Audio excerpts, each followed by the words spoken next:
अस्सलाम वालेकुम जी, welcome to another vlog. आज के दिन में जनाब आप लोगों को बोलेंगे खुश आमदीद। जनाब आज अभी उठे हैं तो उठते ही जो है धड़ाधड़, बल्कि आज उठाया है दराज वालों ने। दराज से कुछ पार्सल ऑर्डर किए हुए थे। आई डोंट नो, मतलब इनका सिस्टम आपस में सिंक नहीं है या क्या चक्कर है। 3 पार्सल थे, 3 अलग अलग राइडर आए हैं जनाब पार्सल डिलीवर करने को 15-15 20-20 मिनट के गैप से।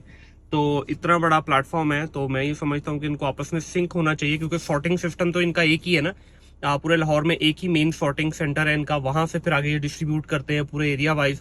तो एक ही घर के 3-3 राइडर अगर आ रहे हैं और वो भी वक्फे से, को 15 मिनट के, को 20 मिनट के वक्फे से, तो मेरा ख्याल है थोड़ा सा आपस में सिंक करना चाहिए। और इसका जो बेनिफिट है वो डेफिनेटली आप पास ऑन करें टू द कस्टमर। ऐसे तो नहीं होता है। क्योंकि आप तीनों के उन्होंने अलग अलग डिलीवरी चार्जेस लिए हैं, तो बजाय इसके कि आप 3 अलग राइडर भेजें, भाई सॉर्टिंग सेंटर से एक ही जगह पे सॉर्ट हो रहे हैं, वहां से आप उसको जो है एक ही राइडर को देके भेज दें। हाँ, इस चीज की समझ लगती है कि चले डिफरेंट डेज पे आ रहा हो तो चले आप कोई बात नहीं, बार बार आ जाए। लेकिन जब एक ही राइडर आ रहा है, एक ही जगह पे पार्सल आ रहे हैं सेम डे में, 3-3 राइडर भेजने का कोई तुक नहीं बनता। तो बहरहाल मेरा ख्याल है ये सिस्टम इनको इम्प्रूव करना चाहिए। इससे एफिशिएंसी इनकी अपनी भी बढ़ेगी और कस्टमर को भी रिलीफ दे सकते हैं in terms of delivery charges. तो अभी आंख खुली है, अभी जा रहे हैं जनाब अली को स्कूल लेने के लिए। तो इंशाल्लाह स्कूल से लाके उसको फिर आपसे बात होती है। अभी 1-2 अली की बुक्स भी लेनी है, यूनिफॉर्म भी अभी उसका पेंडिंग है। अब देखें कितनी, मतलब ये अजीब सी बात है। आज 2 हफ्ते हो गए हैं, उसकी 2 बुक्स थी, वो बुक्स नहीं पूरे हमें लाहौर से कहीं से मिल रही जनाब। बड़े से बड़ा बुक शॉप, बुक जो शॉप है वहां पे चेक कर लिया है। जिस बुक शॉप पे जाते हैं वो किसी और का नाम ले देता है। जॉर्डन से लेके गुलबर्ग से लेके डीएचए तक हर जगह घूम लिए, कहीं से नहीं मिले। तो अब भी फाइनली उसकी स्कूल वालों ने जो हल निकाला है, क्योंकि स्कूल के पास भी नहीं है। और ऐसा नहीं कि ये स्कूल की कोई अपनी बुक है, ये कॉमन बुक है कैम्ब्रिज की, कहीं से नहीं मिल रही। अब उसका हल उन्होंने ये निकाला है कि जनाब फोटोकॉपी करवा के दे रहे हैं स्कूल वाले। तो अब फोटोकॉपी ही पे गुजारा करना पड़ेगा। लेते हैं अभी बच्चों को, जाहिर है बाकी क्लास में काफ़ी सारे बच्चों के पास है, 3-4 ही हैं जिनके पास नहीं है। तो फोटोकॉपी लेके देते हैं जनाब आज बच्चे को, ताकि वो थोड़ा अपनी स्टडी वगैरह को कंटिन्यू करें उसमें। और सेकंड नंबर पे यूनिफॉर्म भी लेना है अब अली का, तो उसके लिए भी जाके देखते हैं यूनिफॉर्म भी स्कूल से मिलेगा या कहीं और भेजते हैं ये लोग।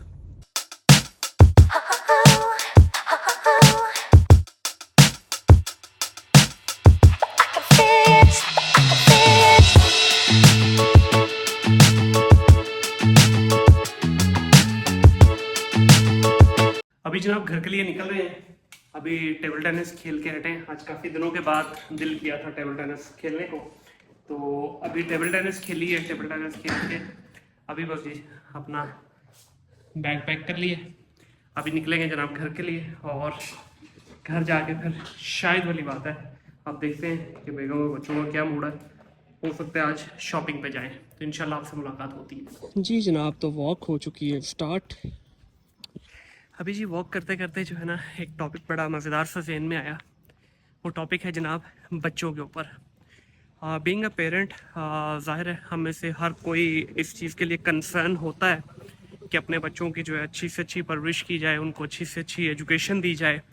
लेकिन आज के दौर में एजुकेशन जनाब इतनी महंगी हो गई है।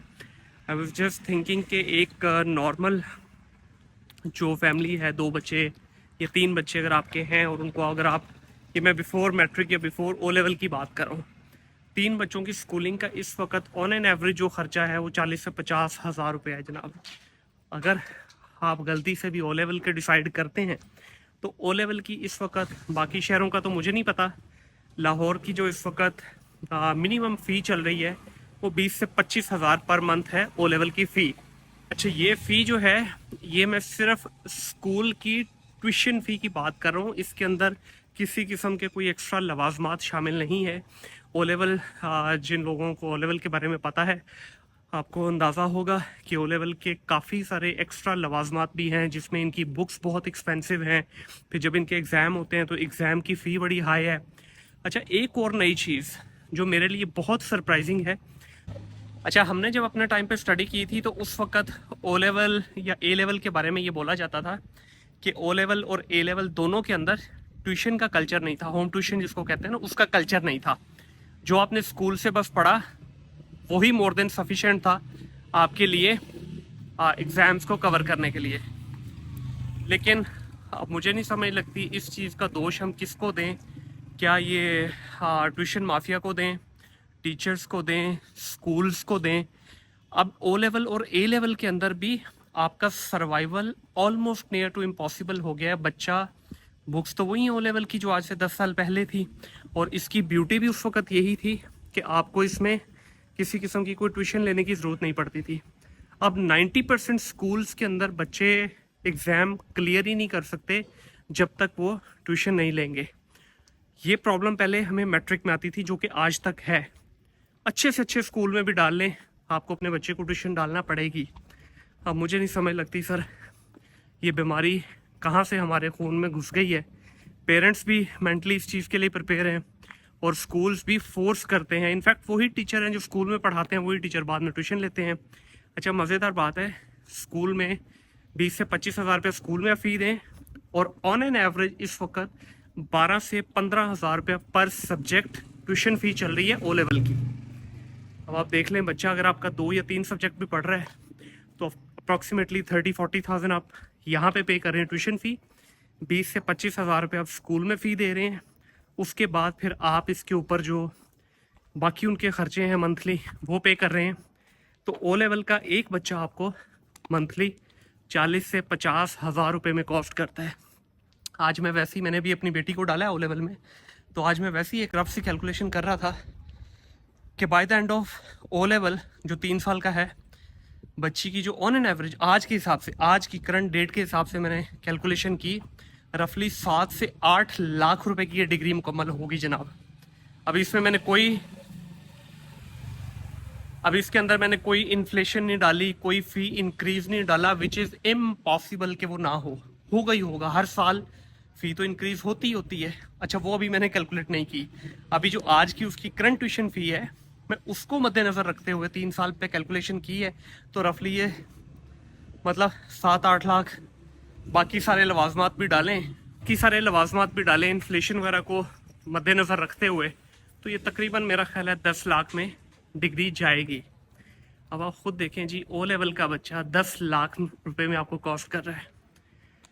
खुद अंदाज़ा लगा लें कि चीज़ें किस तरफ जा रही हैं। तो मेरी तो समझ से बाहर है जनाब कि ये एजुकेशन सिस्टम को हो क्या गया है। मैट्रिक की तरफ आएँ तो सिर्फ़ और सिर्फ रट्टा। पेरेंट्स भी मेंटली रेडी हैं उस चीज़ के लिए, स्कूल्स भी आपको ट्रेंड इस चीज़ के लिए करते हैं कि भाई रट्टा सिस्टम है, रट्टा लगाएं। आपके जो है मार्क्स 1000 में से आपके 999 मार्क्स आने चाहिए, 995 आने चाहिए। वो बात अलग है कि बच्चे का जो इंटेलेक्ट लेवल है वो इतना गिर चुका है कि आप मैट्रिक क्या इंटर ग्रेजुएशन के बच्चे के साथ जब आप बैठते हैं तो उसका इंटेलेक्ट लेवल बिल्कुल ज़ीरो है। एक अच्छे स्कूल का पढ़ा हुआ बच्चा ठीक है, फिर भी कुछ ना कुछ बेहतर होगा, कम्युनिकेशन वगैरह एटलीस्ट उसके बेहतर होंगे, उसकी थिंकिंग प्रोसेस बेहतर होगा।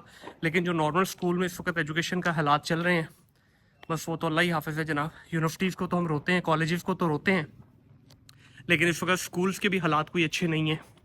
अभी लास्ट मंथ हमें इत्तेफाक हुआ है कोई 9 से 10 बड़े स्कूल्स में, मैं इसमें कोई छोटे स्कूल की बात नहीं कर रहा, अच्छे लेवल के जो 9-10 लाहौर के स्कूल्स हैं उनमें जाने का इत्तेफाक हुआ है।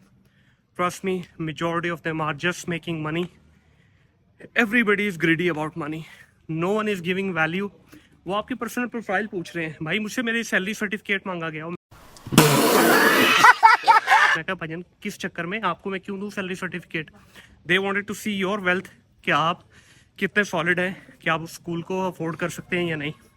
तो ये हालात चल रहे हैं जनाब, अल्लाह ही हाफिज़ है इस पर। फ़िलहाल जनाब करते हैं वॉक को मुकम्मल करते हैं, फिर आपसे बात होती है। ये देखें जनाब, ये बिल्ली की हरकतें देखें ज़रा, ये चेक करें ज़रा, ये क्या कर रही है बिल्ली इस वक्त। दरख्त के ऊपर से उतरने की कोशिश कर रही हो, बड़े मज़ेदार तरीके से आराम से हो गई जनाब उतर के। लें जी, वॉक मुकम्मल हो गई अल्हम्दुलिल्लाह। वॉक का भी आज ये है कि पसीना वगैरह भी आना शुरू हो गया वॉक के दौरान, क्योंकि हाँ इस वक्त जो है ना मौसम में थोड़ी सख्ती शुरू हो गई। हालांकि दिन में तो आज बहुत गर्मी थी, तो इस वक्त हल्की हल्की ये है कि हवा चल रही है, लेकिन गर्मी महसूस होना शुरू हो गई, पसीना वगैरह आना शुरू हो गया। बस आगे जी वेलकम हो गया। आज तो बल्कि घर में फ़ैन वगैरह भी चला लिए हम लोगों ने भी, क्योंकि रात को नींद नहीं आती बगैर पंखे के। तो इंशाल्लाह जी आप लोगों से कल मुलाकात होगी एक नए व्लॉग में नए दिन के साथ। अपना ख्याल रखिएगा। अल्लाह हाफिज़।